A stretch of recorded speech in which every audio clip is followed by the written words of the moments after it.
Hey, what's up guys, it's Mo here, and a couple weeks ago Apple released their new iPad Air 2, the thinner, lighter, and faster version of their original iPad Air. Are all these features really just marketing tactics, or should you really upgrade your original iPad Air or a previous iPad you own right now? If you haven't already, make sure to hit that like button if you're gonna watch this review, and if you're gonna go out and buy a new iPad Air, and if you want to watch more videos like this, make sure to hit that subscribe button, and let's get right into the video. I'm pretty sure everyone knows by now Apple rarely makes changes to their product's predecessor. Every year we hear it's lighter, faster, and thinner, yet we still end up buying the new products every year, even though we know nothing has changed and we spend over thousands of dollars every year on Apple devices. And for some reason, it seems like companies always want to make the thinner product in the world, while on the other hand, most consumers, including me, want a bigger battery. While we wouldn't mind having a thicker device just to have some more battery. The new design of the iPad Air 2 is extremely identical to the iPad Air.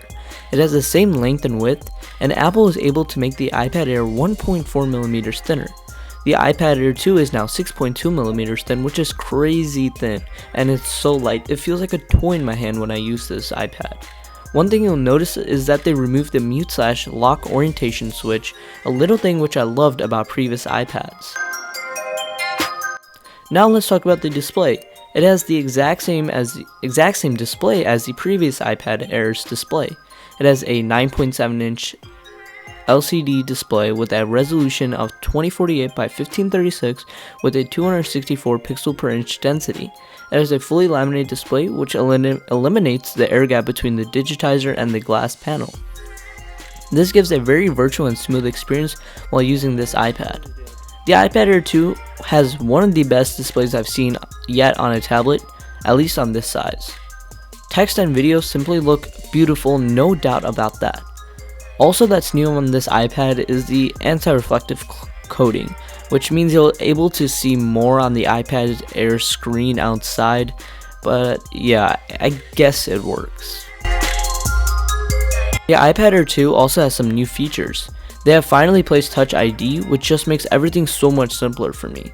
Also, it is running the Apple A8X processor and has 2GB of RAM, making it virtually one of the most powerful Apple devices out there. And obviously, the performance is also great. Video, web browsing, social media, all the apps run flawlessly. And with the new 8.1 software update, it has enabled Passbook and Apple Pay to the iPad Air 2. Pretty much, the iPad Air 2 is a stretched out version of the iPhone 6 or the iPhone 6 Plus software-wise.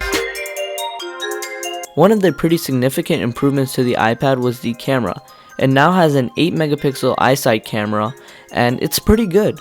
At the keynote, Apple did speak about people using the iPad as a camera, and even though whenever I see that I feel like shooting people that take photos with their iPad, I feel like shooting myself.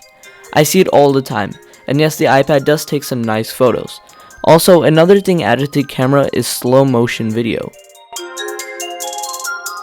The last thing I want to talk about with this iPad is the battery life. The iPad Air has a slightly smaller battery than the original iPad Air. Apple still claims you should get about to 10 hours of screen on time though. And I bought this iPad about a week ago, and from uploading this review just a week after, and I've charged it once since then with moderate use every day with just a little bit of gaming, social media, watching a couple YouTube videos every night, and just a little bit of Netflix at night too. So here I am with my conclusion about the iPad Air 2. If you want to tell me this is the best iPad to buy, I'm not going to say that. If you have an iPad Air, don't drop everything you're doing and go buy this new iPad. But if you're looking to buy a new iPad, this is the best iPad you can get for the money. But the original iPad will deliver you the same experience minus the Touch ID and the increased graphics performance on this new iPad Air 2. But other than that, that concludes my review of the iPad Air 2. If you enjoyed this video, please make sure to hit that like button, and also if you'd like to see a giveaway on this iPad Air 2, please make sure to hit that like button down below. Subscribe to the channel for more future content and future reviews like this and more giveaways and other things like that. If you have any thoughts about the iPad Air 2, make sure to leave them in the comment section down below, and I'll catch you guys in the next video. Alright, peace guys.